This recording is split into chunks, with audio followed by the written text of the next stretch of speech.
The NaviPro IT Break, 15 entertaining minutes with our experts on hot topics. They're designed to help you keep up to date on the latest IT trends.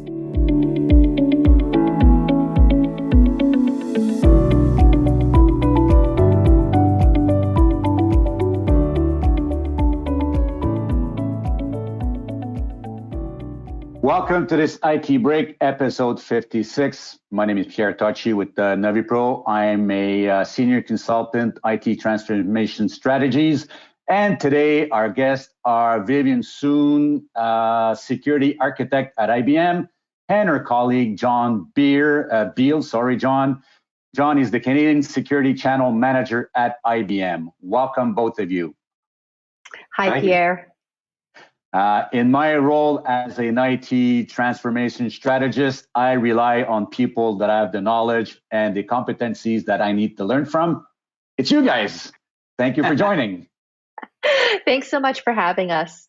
Well, so today you've picked the topic of the cost of a data breach report, the report from IBM for 2021, focusing on Canada. Why that battle? This report is one of my favorite things that I look forward to every year. Every year, IBM commissions this report from the Ponemon Institute, and we survey organizations around the world who've suffered from a data breach, and we collect metrics on why it happened, how they responded, how much did it cost, what are the top attack vectors, and so on. And we always create the geography-specific versions of the report as well. So it's a really interesting look at what's happening in Canada around people who've had a data breach. And we see some really interesting facts and trends from this. So for this year's report, we took the Canadian study, and the organizations that they survey is a representative sample of the Canadian market. And there were some really interesting findings from the 2021 report that we thought it would be interesting to share with you. What's coming out of the report, John? Key highlights. Yeah, John? well, the first thing... Well, actually, where do we stand? Well, I'll tell you, I was shocked. When we talk about... I said to my wife yesterday, who's not in IT at all, I said, where do you think we rank in terms of cost of a data breach in the world? And, Canada was not high on her list. She said the U.S. I said, actually, we are number 3, and we have been consistently number 3, and we don't seem to be moving the needle at all. And I thought, wow. But then I thought about it. Just a second. Number 3 as those guys that for them it's the most costly. That's what you're saying. Yeah. Yes. Third most expensive country in the world to get breached in. In. Okay. If it was Olympic gold medals, we'd be proud. Hey, we'd be on the podium. Yeah, solid bronze medal performance. Yeah, we're a bronze medal performance. Yeah. We're very consistent too. Over the years that we've done this survey, we've been number 3 for a cost for the last 3 or 4 years now. The average time to identify and contain a data breach in Canada has been about the same. The average cost of a data breach in Canada has fluctuated a little bit. It remains about the same. The average cost of a data breach in Canada is $6.75 million Canadian. That's the total cost to you if you get breached. And when we measure that, we measure a number of different factors. So we measure all the effort spent in detecting that breach. We measure how much it costs you in all of the ex-post response, right? How are you handling it? What are you spending on experts, on tools, et cetera? We're measuring what you spend on notifications, because breach notification to the authorities, to the regulators, et cetera, is becoming more and more important. So if you miss those notification deadlines and you have to pay a fine, that would also be a component. And most importantly, we also cover the long tail cost of a data breach. So for up to a year or more, we try to stay in touch with these organizations, the ones who are measuring it, and we can quantify what they lose in lost business in the 6 to 12 months following a data breach. Before we get into the nitty-gritty with Vivienne about why and how, John, you've been at this for a long time with IBM as a channel manager, looking at the market and the business partners. How has things, improved or not improved over the last years? Yeah. Well, it's funny. If I go back 10 years ago, my role back then was on endpoint security. So that meant like devices, anything with an operating system, a server, a laptop, a desktop. And 10 years ago, so like 2010, our suggestions to our customers were, you need to see all your devices, whether they're on the network or not. So if you have remote workers, it's funny, today it's very relevant. You need to see all these devices in real time, be able to see all the holes in their systems, i.e., do they have the latest patches for their operating system, and are their applications patched? So see everything, fill the holes as quick as you can. And 3, are you applying your security policies? So for example, 11 years ago, IBM, we couldn't turn off our firewalls. That had to be enforced. Passwords had to be so long. That's just an aspect of that. If you're in the federal government, there's a whole list of rules. So we said, you got to get those 3 things, basic hygiene. Here we are 11 years later, and the number 2 reason that the breaches occur are in vulnerability of third-party software. 11 years ago. Now, Pierre, you look like we're in the same kind of vintage. I always tell people, well, call me Kreskin, because I predicted this 10 years ago. I said, whether you believe me now, it's coming. And yeah, sure. And here we are. I do a lot of risk assessment, and sometimes I just ask people, okay, guys, it's not a matter of if you'll be breached or hacked, it's when. What will you do when it happens? How long do you think you'll be down? They say, a day or 2, because they'll restore the backups. I say, guys, wrong answer. You don't get it. Vivienne, we talked about cost. Yes. Explain to me what cost is. So this gets really interesting. In Canada, the most expensive cost component of a data breach is the detection and risk and recover and escalation. That's about 40% of the cost. And then everything else, kind of adds up, but they're not nearly as big. The second biggest cost component is the lost business factor. But most of what Canadian organizations are bearing the cost of is everything that they have to do to detect that data breach in the first place, and then how they escalate it, to get through that confirmation phase of like, how much of a problem is this? How much, how do we respond to this? Is this officially a data breach? We're not sure. And that's really interesting to me, because that's not what the United States looks like. And that's not what the overall global trend looks like either. In the United States, for example, far and away, the biggest cost component for them is lost business. And it's all that stuff around like reputation damage, et cetera, downtime because of systems. That's what's costing them most of the money. But their cost in detection and escalation is a lot smaller than ours. And here, it's costing us all that money to detect a data breach in the first place. And to me, that speaks to a couple of things. It speaks to a lot of manual effort, right?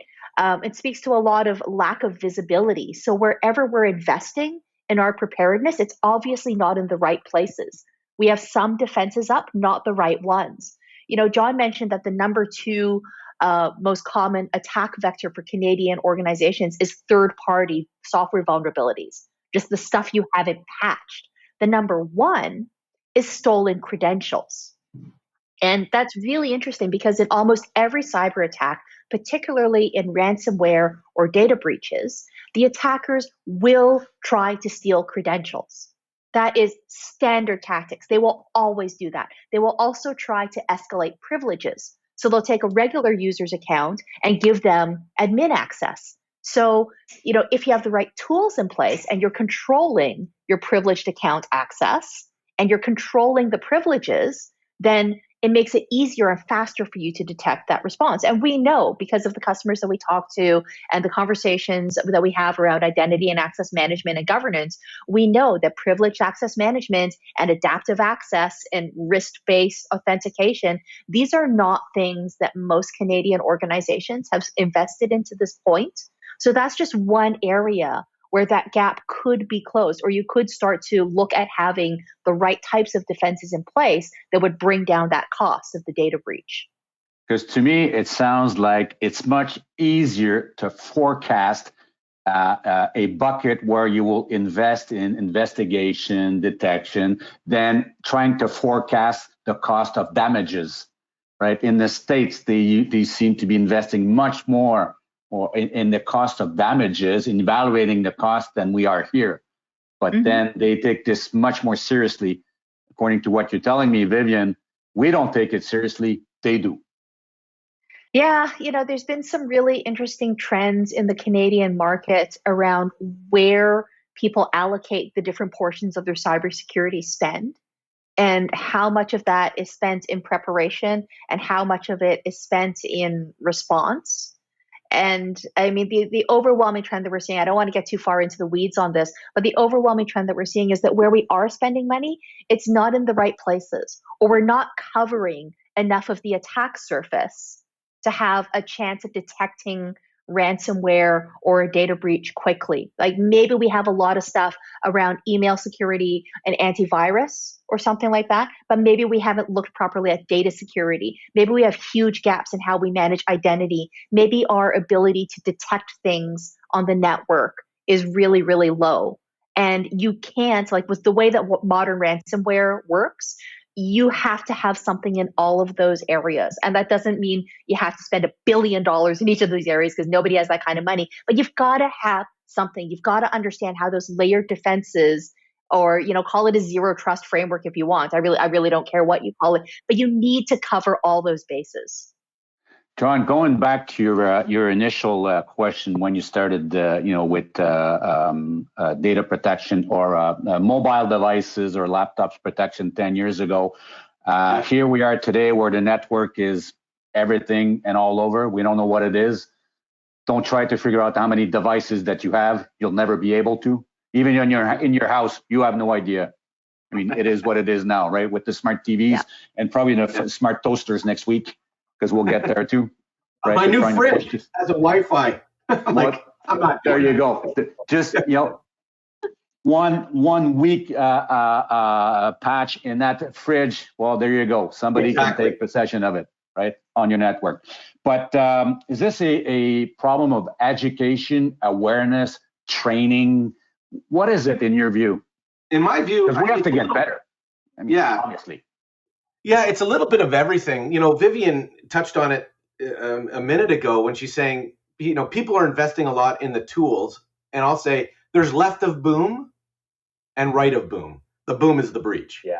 And the left of, they're investing in tools. We're seeing they're not investing in the right tools, as Vivienne kind of outlined. They're investing zero in the response part, the right of boom. The attitude, I think, being Canadians, we have the attitude of they're not looking at us. They're looking at the big bad guys south of the border. So we're not worried about that. And it's very clear they are. But yeah, I mean, there's all kinds of things. Here we are. I started this journey 10 years ago. Here we are today, and we have some fantastic technology that people aren't leveraging that can deal with all of this stuff. And we're seeing not only are they not spending it in the right area on the left of boom, they're spending zero on the right of boom. And as Vivienne said, that's where the costs are. So if they want to, in the 3 years, we haven't moved the needle that much. If they want to move the needle, those are two areas. Number one, look in incident response, and two, take a look at all your tools and make sure they're automated and they can see everything. Yeah, I was reading a report not a little while ago, less than a month ago, where it said that a report by IBM scanning 20 industries worldwide, government to retail to manufacturing to sales, HR, finance, we can name them. And the report said that on average, the duration of a breach from from being in your network to full resolution in recovery, we're talking the span of 270 odd days. That is scary. Yeah, absolutely. The number for Canada is 284 days to detect and contain. And when you do the math, that's 8-9 months. We leave the and world. here's the interesting part. It's been about the same for the past 3-4 years. There's been like a fluctuation of about 20 days difference, like maybe a month's difference, but it's always been in about that range for Canada. Yeah. When you say 284 days, 5 days, that's contained. It's not get back on your feet for business. Exactly. Correct. That we cannot evaluate. Yeah. And it's a real difference from what we see in the US, for example, where over the past 5 years, for them, the average time to identify and contain has sharply risen. And for us, it's just kind of been like little fluctuations, but about the same. And in comparison, I think it was 3 or 4, I think it's 4 years ago now, Equifax. Yep. 76 days to find. And I can't remember, was it 90 days? Keep me honest, Viv. Something like that. Yeah, to fully contain. Yeah. To fully contain. 76 to 90. And we know what happened to Equifax. I mean, that was one of the worst breaches in history. And their reputation, the law, created new laws, all this stuff. And that was 90 days. We double that here in Canada. So we're number one for all the wrong reasons. Here in Quebec, we have Law 64 that will be officially triggered September 2022. So we have 10 months to go, where you are obligated to publish a breach. A couple of years ago, we sweep this under the carpet. We'll fix this stuff. Nobody will know for a repetition. Today, it's a law. So we cannot go sideways with this. Oh, yeah. And unpopular opinion here, I am a huge fan.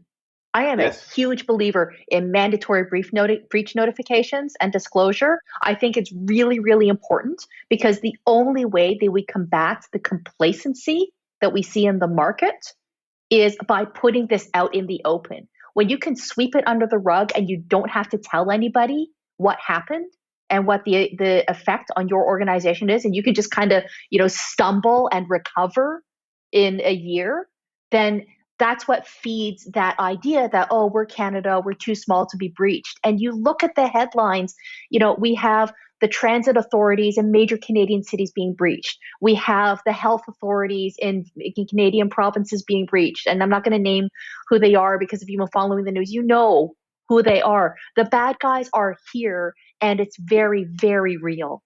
Yeah, absolutely. I'll throw a question at you. We have a minute left, Vivienne. Okay, we know how dangerous it is. We know about our lack of awareness or education. When I meet senior management, they look at me and say, wow, I don't have the staff to do this. This must be really hard to implement and educate people and train my sysadmins. We're not into that business.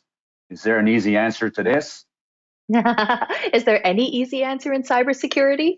One of the things that we do look at is we look at the key cost mitigating and cost amplifying factors in a breach. So what are the main things that make a breach more expensive or less expensive?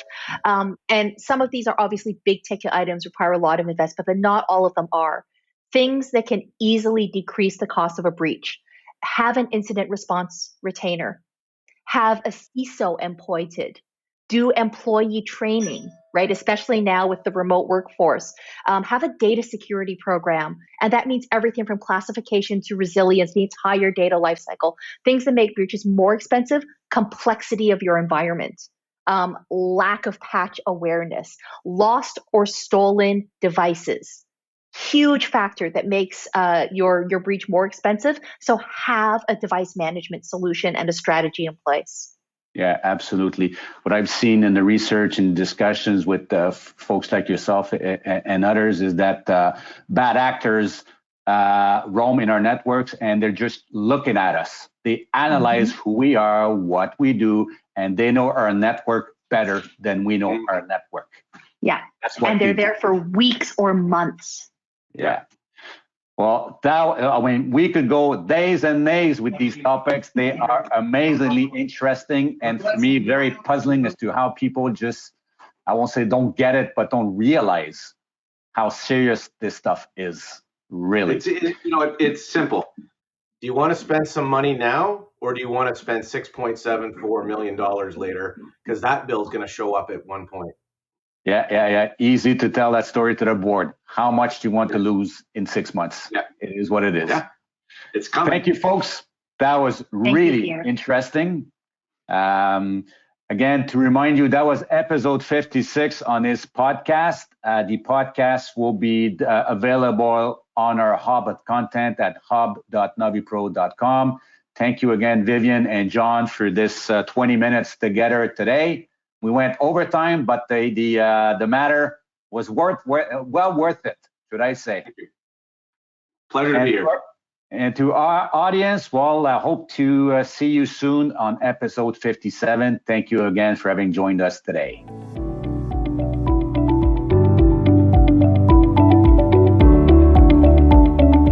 You want access to a range of cutting-edge information? Go to our online content area at hub.navipro.com.